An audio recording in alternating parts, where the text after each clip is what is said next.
first thing to talk about here was the come up, be it in business, be it as a DJ, be it as an artist. What is it that we see that so many people are doing wrong?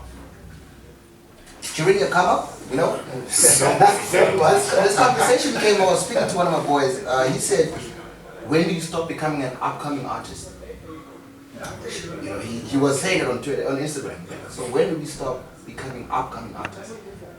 When you finally get a show that pays you $5,000, when did you say, I am no longer an upcoming artist?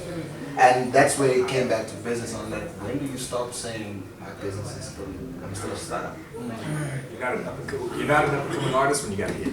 Yeah, you got hit. I think that's the simplest way to say it, man. Yeah, I also agree. You know, yeah. you're still on the come up.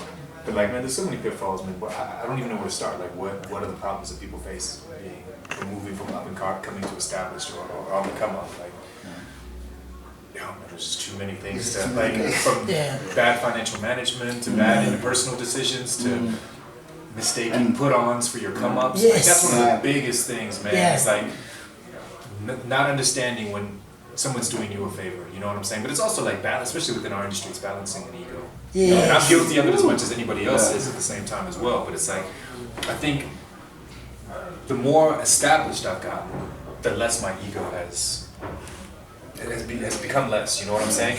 Like, now I do more shit for free now than I did on the come up, because on the come up, I was like, fuck this, man. I'm just shit, don't pin it after But now it's like, I do so much shit for exposure, because I'm like, yo, man, all the places I'm in, I'm saturated. I can't get any bigger in these areas. So let me get out of it. So like the European tour that I'm doing this year, man, I've been doing it for 4 years. I'm still doing it for exposure, man. I've got a situation like, if I've got a plug in a city that I don't do anything, Zurich, whatever, they hit me up like, yo, Akio, can you come down here? We can't pay you, but I've got you on the line. I'm like, oh, cool. Let me check the train schedule. Let me check the bus schedule. Let me get myself a place to stay. I'll drop 4,000, 5,000 rand just to go to that city, play for free, just to establish myself. Like, people don't understand. People hear exposure or free, and immediately their ego jumps in the way, and they're like, nah, man, I don't want to do it. You have to look at it. Does it expose you to a market that doesn't exist? Is that going to create other opportunities? If it's like, if you're going to ask me to do something for exposure and it's my own market already, then I'm like, what am I? I'm exposing you. I'm not exposing myself. So that's the way I gauge things. I'm like, all right, cool.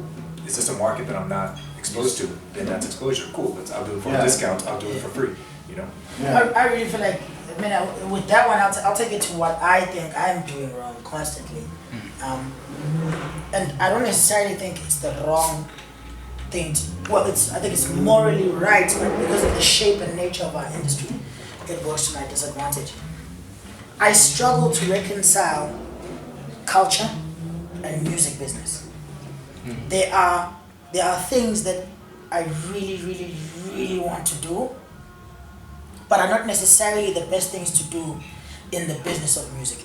I'll make the example of doing a song called Pick and Pay the Price, where I'm literally going against a company that could easily be helping me fund, like for instance, I've decided to have like a bursary situation going. I want Pick and Pay to give me Smart Shopper cards so I can give them to whoever gets awarded the bursary so they can have food. But also, I'm culturally conflicted because I was mistreated at the hands of Pick and Pay, and for me, hip hop and hip hop culture is about a certain level of protest. So I go and make a song dissing that protesting that same company. I've struggled to reconcile that so much. When you say up and coming versus established, and that line is really important to highlight and bold, because another mistake I do is I struggle to come up alone. And that's more weight. Then I feel like what I've noticed happening in the careers of people who've gone on to be much bigger than me is that there are certain weights that they left behind. There's certain times when if you're coming up and you're trying to drag too many people up with you, you don't go anywhere. And thereby becoming less useful to those people down the line, because you do not ever become big enough to make a meaningful impact in their life. So I struggle a lot with that, like where this guy says he's been doing this for 10 years, he was inspired by me, but he doesn't even know if this is going to be a single. Yo, but the beat is dope and the concept is amazing. I'm going to jump on it. And then I jump on it, and then it just becomes a song that he has in his own hood, and he ends up putting another friend who's fucking whack. And now the Maraza brand is part of the song that's garbage. And I am part of so much garbage. For free! So the reason I still make those decisions is because of the culture. I struggle to reconcile that. I struggle to say, no. Say no to your inner hip-hop hate emotions and focus on your outer businessman persona. And I speak all that because of our touch with Nimpo. But Nimpo first, when I first met the brand, I was really intrigued. And I was like, yo, this is actually, I'm surprised that I know someone who does this. And we spoke, and I met the rest of his team. And his team is pushing. But I was like, from what you've told me and how the brand is actually put out there, it's two different things. And why don't we do something different? And one thing he had said to me, the same thing what I was saying, that I come from these boys that are working with me. I've been with them for so long, and I cannot neglect them now. Because right now, yes, things are looking up, and I need to take a different step. But I cannot say no to these boys. I've been with them for so long, And that's why I'm saying, when it comes to the come up, when do you feel the need, like, I'm dropping these fuckers because they fucking with my time right now, and I cannot handle this. Yeah, I think like you can only like work with people to a certain extent because everything is about growth when you come up. You know what I mean? Like you can't keep holding on to people if they're not growing with you and they're not growing with the idea. You know, I mean, for instance, like I'll take like with Cool Out. You know what I mean?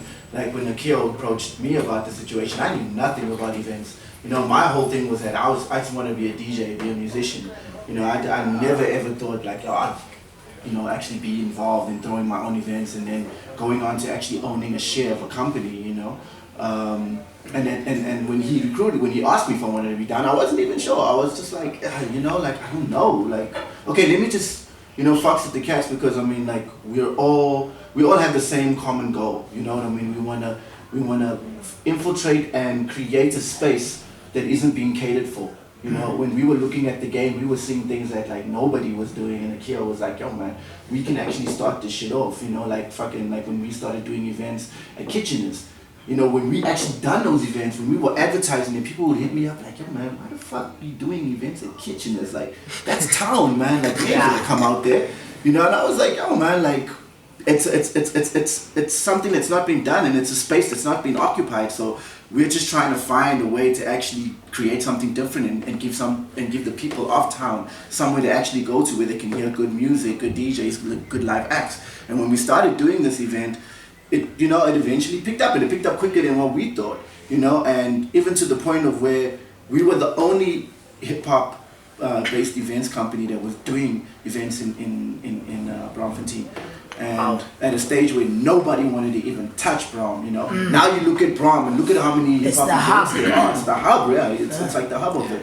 So it's all about like sharing that common goal and then growing with each other. You know what I'm saying? And also not being too afraid to want to learn or want to ask when you don't know something. You know what I mean? Like constantly in the past, like I'd always get like Akio telling me like, yo, listen dude, like this is what we want to do. You know what I mean? You're not really doing it the way you should, and I'm not scolding you for not doing it. I'm just trying to help you to understand, like, oh, this is the standard that needs to maintain. This is how we need to do it. If we can do that, then we can head off to the next level. And then, like, you continuously keep learning like that. You always make mistakes, but the thing is, when you're on the come up, you need to be as humble to know that this shit is gonna take a lot of work. It's gonna take patience and time. Cool Out is a brand that's been going. We're celebrating our 10th year. You know what I mean? This is a brand that started in Cape Town, came to Joburg, had no fucking following, had absolutely nothing going, and made shit happen. And even to the point of where we have now made or made it cool. We've made corporate cool to a certain extent with like certain brands and shit like that you wouldn't even think were like possible. You know what I mean? Like even with Play, when Play was in the country, we were doing shit with Play that put them on the map that nobody else could have done when we were doing Griffin sessions. They wanted to compete with Red Bull, so it was like, okay, cool, here's an idea for you. This is the shit that will actually put you guys out of fucking Red Bull's shadow. And then at the end of the day, it's also this thing about growing. You know, if you're not, if you don't have the vision to actually realize that something is worth the while, worth the effort, and if you don't believe in it, then what happens? You're like, okay, cool. You know what? We don't think this is working. I mean, we've only done it for 2 years, but we don't think it's working. Let's try something else. That's what happened, you know, with Griffin Sessions, you know what I mean? Because they didn't see the vision that we were trying to implement and actually show them, like, yo, guys, this thing can fucking work. This thing can start off from us just booking local artists to going on and doing bigger shows with bigger international artists. Yeah. So it's always about just having the foresight and knowing that you gotta grow, you gotta also learn. Don't be afraid to ask when you don't know shit. Don't be afraid to learn in certain aspects and spots, you know, within the company, because when you all work together, then it doesn't feel like you're pulling anybody anymore. Now it feels you're all moving as a unit together, you know, and that's what's made Cool Out successful, you know what I mean? Because we don't treat each other like workers, we treat each other like or as business partners. This is like a family, this is a unit. Yeah. Like if Keo can't tell me that I'm fucking up and I can't take the criticism, you know, in the correct way, shit ain't gonna work. Yeah. We're friends, but I tell you when you're fucking up. Yeah. Like my thing is, that's what but it's never, is. but it's never like blaming you. That's what a it's friend more is. about talking about how do we make it better. So the thing is, like, man, because we've been in it 10 years, I feel like I can talk about losing people, having to cut people loose, and it's a couple things. One is that when you start off at the bottom, you have a shared vision, but some people in the crew's vision might be here, your vision might be here, somebody else's vision might be here. So we're in Cape Town, like we had people, some people, their embodiment of success was throwing a party, being cool, getting free beers, and getting some European girls. And like, yo, once they reach that, we could be where we want to be.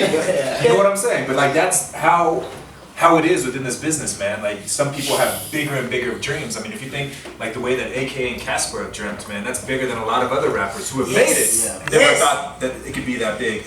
And the other thing is, like, within a group and as a team, if someone's not pulling their weight and you're not working with them to let them know, it's partially their fault, but it's also partially your fault. If you cutting them loose, and then you cut them loose and they're like, but you know, I didn't even know. You know what I'm saying? It's like, it's almost, you're not being fair as a leader.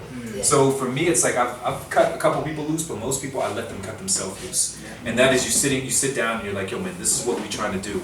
This is what we want from you. Can you do it? If you don't want to do it, rather do your own thing. You know what I'm saying? Like, we will support you. We still cool. Like, best of luck. Friendship is there. But this is what we want to do. So a lot of people have cut themselves loose. You know what I'm saying? What you guys moved from Kitcheners. I never knew that you guys were at Kitcheners, and I've been to Cool Out on Commissioner. I don't think I would have come to Cool Out at Kitcheners.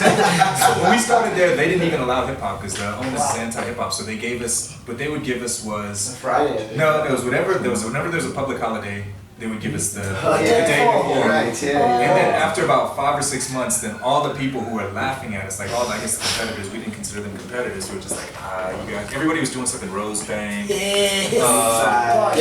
Melville, and they was all clowning us. And then the next thing you know, we'd pull in the Kitcheners and they'd be working the door like, yo, hey, competition is good. And we're like, man, it's not competition, it's biting, but like, it is what it is. It is what it is. You know when we touch on that, you gotta expect that. One more thing before I move on, and that is like, anytime you have a good idea, don't expect people to respect it. They're gonna jack it. So my thing now is like, whenever we come up with a concept and somebody takes it, I'm just like, you know what's cool, man? I got 6 more of this. Y'all because it's gonna happen. It's gonna happen. Just like you said that, I've got a couple of shows that were jacked, and I said, he knows. I see them on TV.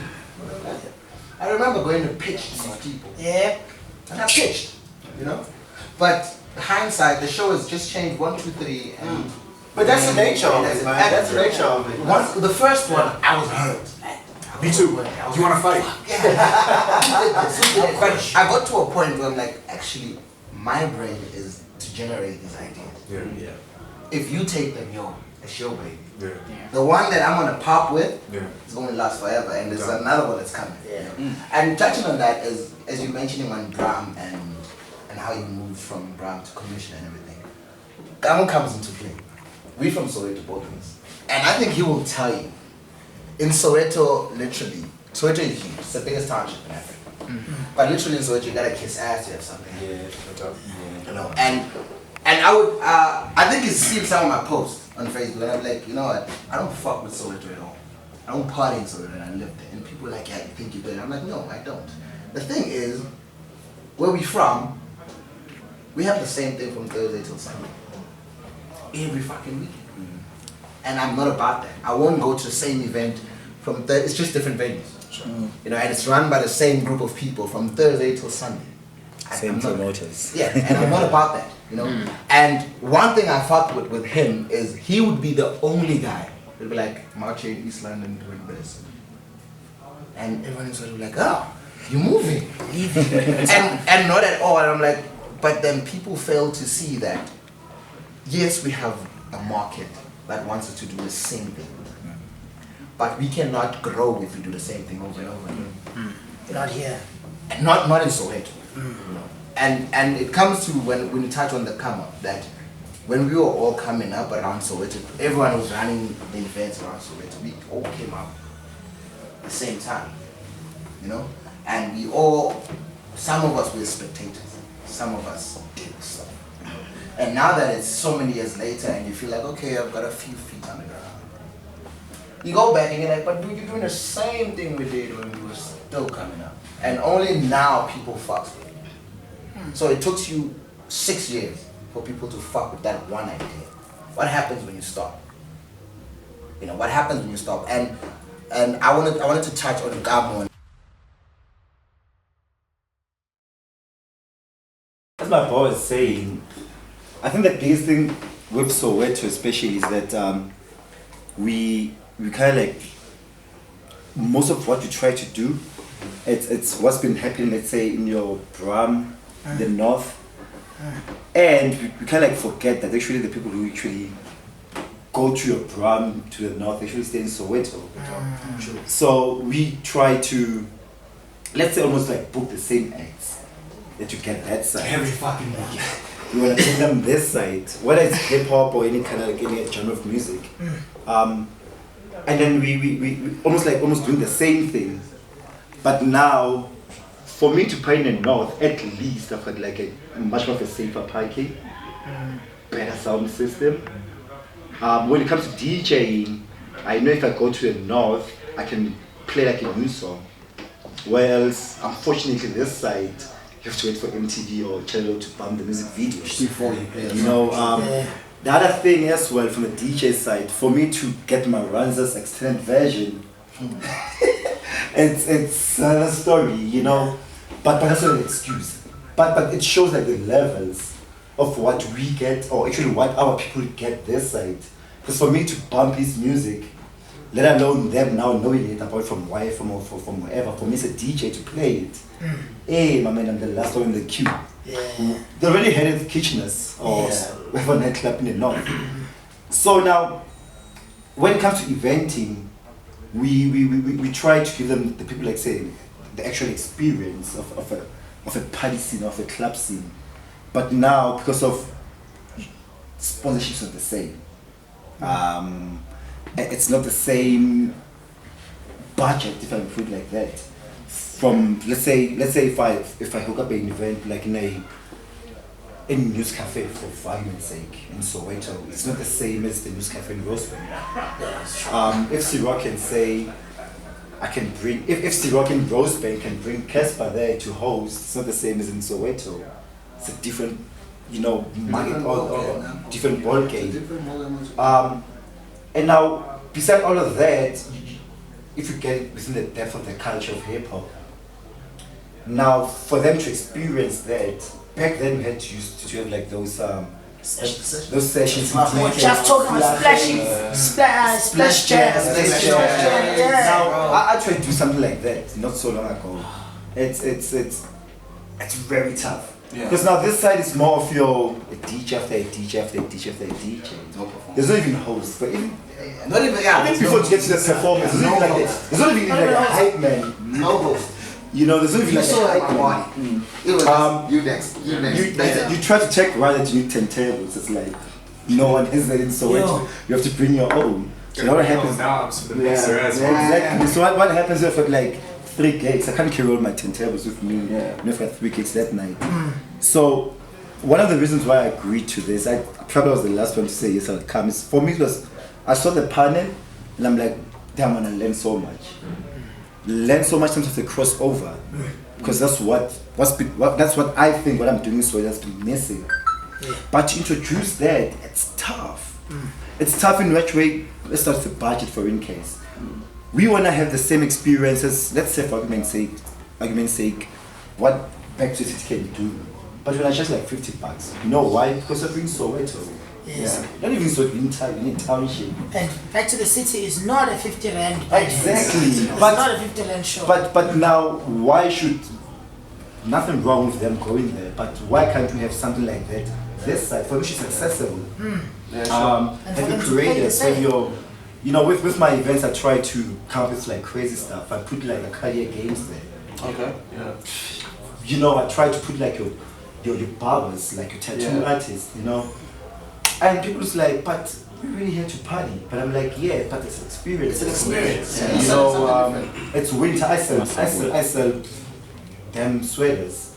The idea is that it's merchandise when you come through wearing it. But you've done good with it. Well, it's been okay. But now, but the thing at the end for me personally, because I'm a hip hop cat. I mean, I'm 35. I don't know if the pie know. No, you don't. But No, you don't. But coming up to the come up, so I've been in the come up for now 15 years, if you put it like that, more or less. Yeah. You know, and I've been not necessarily stuck in Soweto.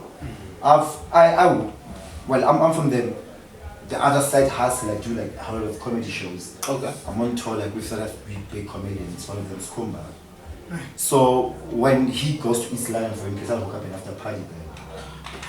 You know, that's what you know. I'm doing. Where am I going this weekend? I'm doing PE this weekend.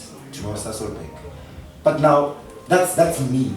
But now how about the culture? Itself. You know, the culture itself. You know, I don't know. Remember, like I had an event two months ago or so. Yeah. And I was like, yo, I need hip hop. Come and showcase. People like, I will come. How much?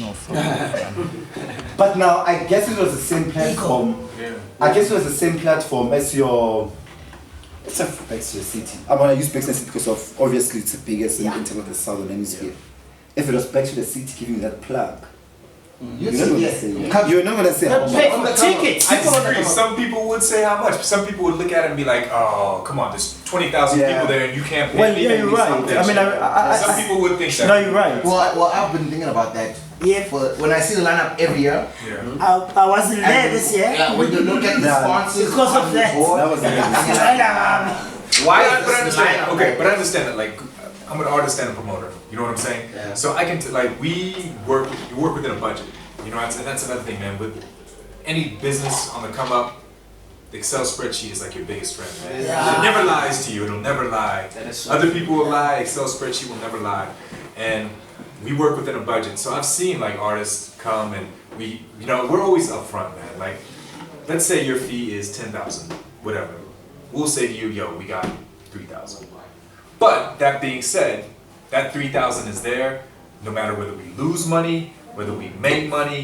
You're not gonna have to holler at us. We'll be hollering at you on Monday, being like, yo, where's the invoice? We want to pay this, man. My thing is like, we're upfront, and that's the way I also do business, man. Like, in the sense that if you can't pay my fee, cool, tell me what you can pay, but make sure that that's That's you- what you- was yeah. free If on, it's yeah. free, you tell me it's free from the beginning, cool, then I make a decision.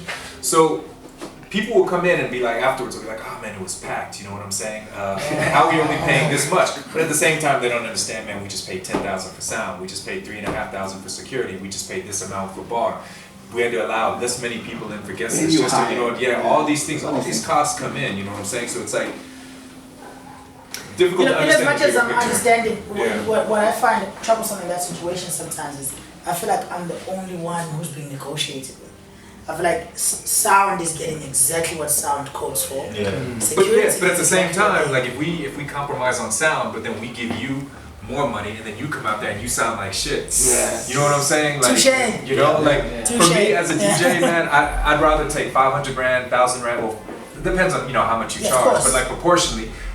Because it sucks if I get my full rate and and I And show the show up, is and they've got shit. CDJ's 100, the mixer doesn't have knobs on The it, and like, you mixer. know what I'm saying? And I'm like, The oh, audience man, I gotta go will play never through this. say it's the stage. It's Yeah. audience. Yeah, they'll say it's you. the It's you. They'll say it's you. So I think that there's a balance. you And know, the there's a hard balance. thing about Sure, it is, right. as a promoter, and you're putting everything together, and someone's when you call, I can like, yo, dude, I want you for a set. Yeah. Or Raz, I need you to come perform. And he's like, my boy, hook up 25. And I go radio silent after that. Yeah. Raz thinks, this nigga is gonna do something without me. Alright, cool. Alright, cool, you know? And at the same time, I'm looking at my budget, and this comes from Spreadsheet. what happened Yeah. 2 years ago. Remember, I hollered you. I'm like, dude, I got a budget for 40. Yeah. I'm doing this in Soweto. I need artists and DJ. And you gave me a list, you're like, okay, cool, cool out, here's a price. You know? But I'm working with a team at the same time, you know? And the people I was working with then had said, well, look, you're trying to bring in people who are big outside Soweto, but you're hosting in Soweto. Right. And I'm like, that's my idea. My crowd is not the guys from Soweto, because I don't party with them. They don't know who the fuck I am, you know? I'm calling up these people because I know what these people can do for the event. But because of arguments, and I'm one person who, if we're gonna argue about the same thing more than twice, I'm done. Yeah. I'm worried. It got to a point where I was like to my team, you know what, gents? Cool. Here's 40 grand. Go wherever you wanna go. You know? And that's when Gamu was there. Gamu played there, you know? And sure, if you got there, you found me at the gate just chilling outside, not even inside, just chilling, having a smoke. And people are like, why gents? I'm like, nah. The idea I had when I initially planned this is not happening. You know, I had to deal with, look, we have to book someone who's big and so much, someone who has a crowd. You know? And I'm like, gents, this is not our concept. Yeah. We don't book because we're big here. And we have a concept and a plan behind all this, you know. But then because, look, it was always like 5-1. Yeah. People had to let go. It was 5-1. And I was like, you know what? I'm not gonna win. Cool. Guys, here's the money. Go ahead. We had so many bookings. So many guys were big in Soweto. At the end of the night, I looked at them and like, so how many tickets do you guys sell? I said, you guys. I didn't even say, like, how many tickets do you guys sell? Because I felt like we sometimes tend to forget what we're trying to do and the concept of what we created, and we just want to make it. Just want to make money. Yeah. We just want to make sure that the money comes in, and that's when I decided, like, you know what, fuck this. I'm no longer doing events with my own money. Someone's gotta sponsor this shit, you know. And it goes back to, again, business-wise. I'm gonna speak about Exploit. Mposta had the brand from his pocket.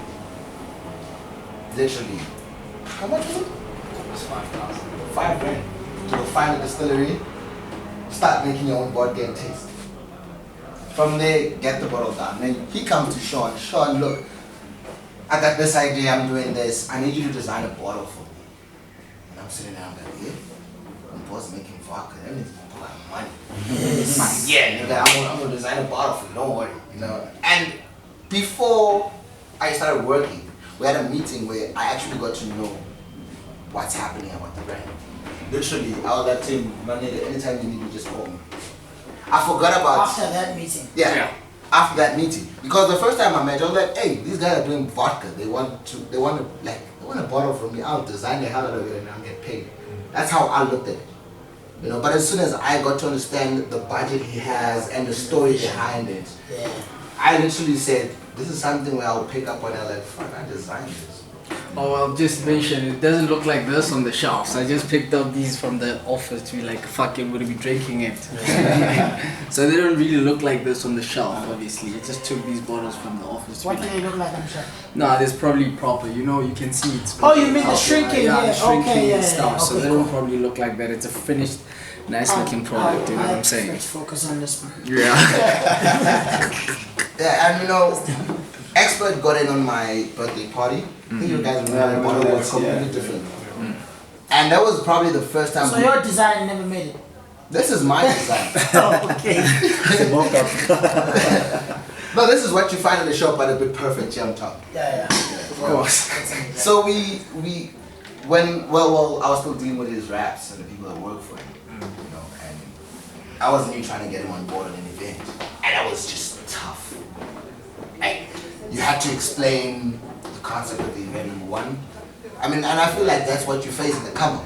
You have to sell me to your idea first before I say I'm in. And then from there, you have to show me what you've done in the past before I say yes, I'm in. You know, and then you have to kind of have a little projection of your sales.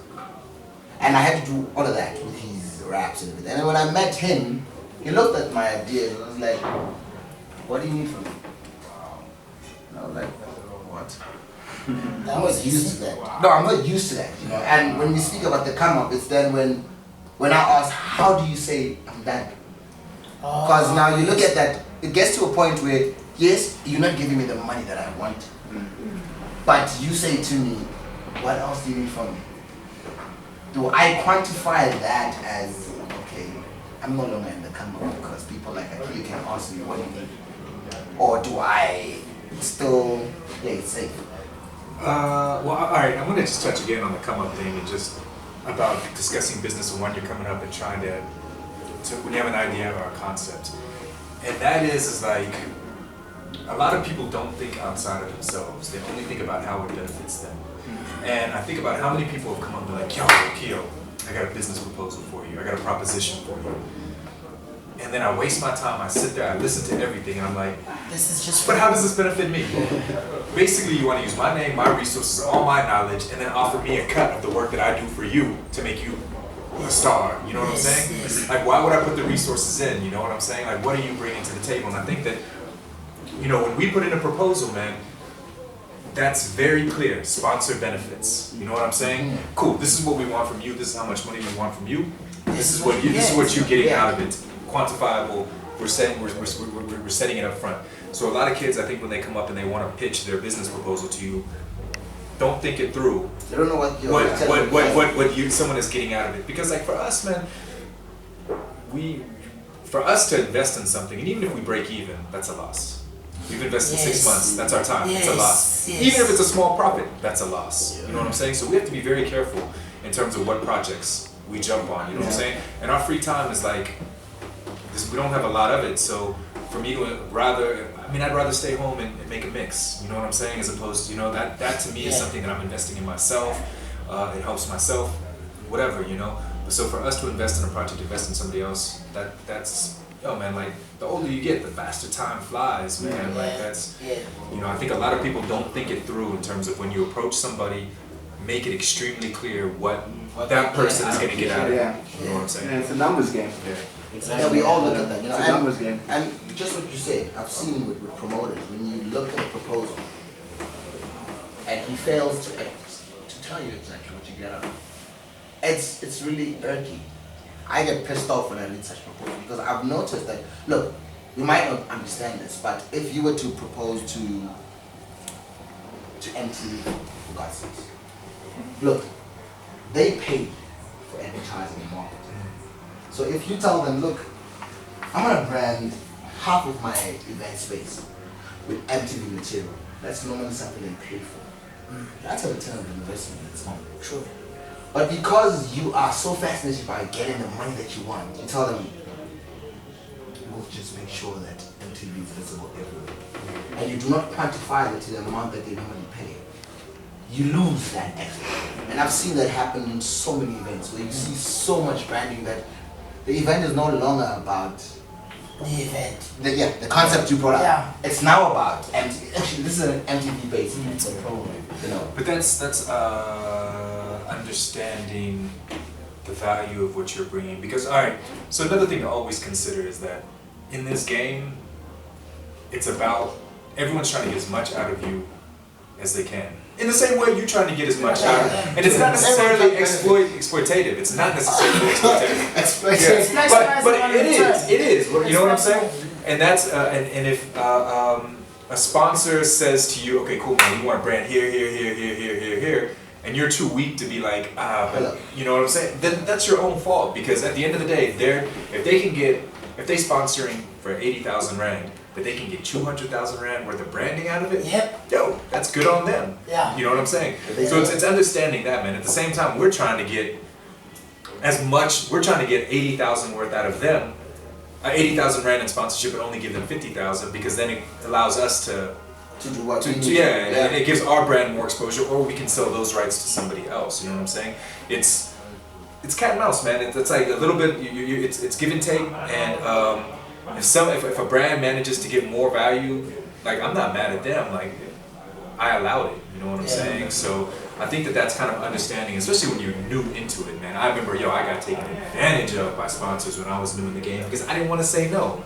Because I was too worried about losing sponsorship, you know what I'm saying? But at the same time, like I didn't understand that they're gonna back off as well. You know, it makes whoever the brand rep is will look better to their boss if they can go back and be like that. And that's what it's about, man. It's nothing personal. As much as they can. It's not personal. It's weird that I only learned this probably about 3 years ago.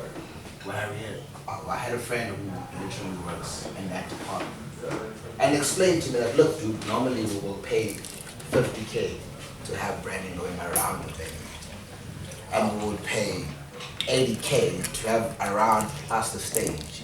We'll pay an extra 10 if you put us on your flyer. And I was like, Yeah. what? And all we offering you guys like you'll brand wherever you want. And I was like, nope, this is the problem. Man, on our sponsorship packages, we have everything listed. This amount gets you this. Primary branding, secondary branding, everything like that. Title sponsorship. Yeah, but it also, man, I remember because I read this article about Woolworths. Because at one point I wasn't putting values on this. So I was reading this article about Woolworths and how they were selling tomatoes. So they had like the organic tomatoes, which are like the most expensive. yes. And then they had like the regular tomatoes, which are like the cheapest. And what they were saying is that when they started, people weren't buying necessarily the most expensive. We don't want bronze, man. Yeah. Let's take silver. You know what Yeah. I'm saying? So if you sell 4 or 5 silver packages, it's the same as selling a platinum. But it's again like the sponsors are thinking the exact same way. We want to be involved, but we don't want the worst package. Yes. You know, that is so And we don't wanna true, you pay the know. most. Just to add on to what he was saying, you know, that's the very same thing that we're actually going through as a brand. Because we're also trying to figure out what type of a target market we're trying to obviously go for. So obviously as a new person, that's obviously going to come up. The first thing that when you introduce a product, the first thing that someone will say is, nah, dog, you know what, I just see you competing with 1818 and Russian Bear. And you're like, nah, that's not where I see my brand. You know very well you're not competing with your other brands that are premium. Not sure what premium means, but they say they're premium. I suppose it's on the look. So we actually went on that strategy where we were actually selling it at that price margins of like your lower incomes. And literally we're not moving anything. And the funny thing is that the moment we actually started saying, you know what, let's move it to the margin where it's not too cheap, it's not too expensive.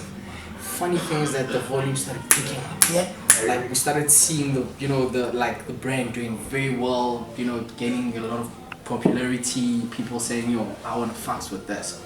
But I still have a problem with your price. It's too low.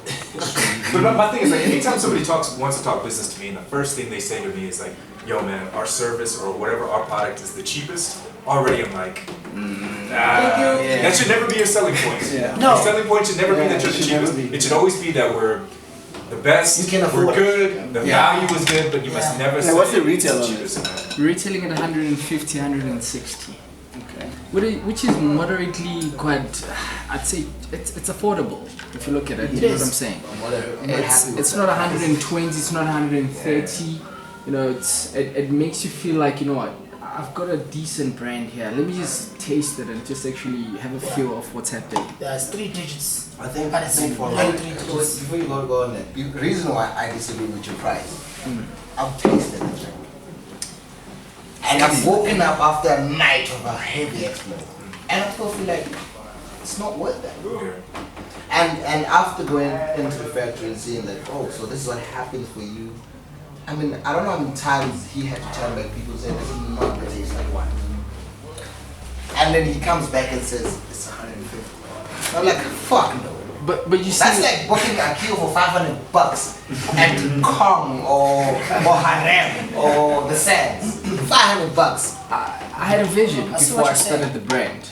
That's where it starts. You don't start with the unfortunate thing is that you have to work it in such a way that when you're inexperienced and you're obviously studying and you're not come up, you have to start with the taste of what exactly you want it to end up being.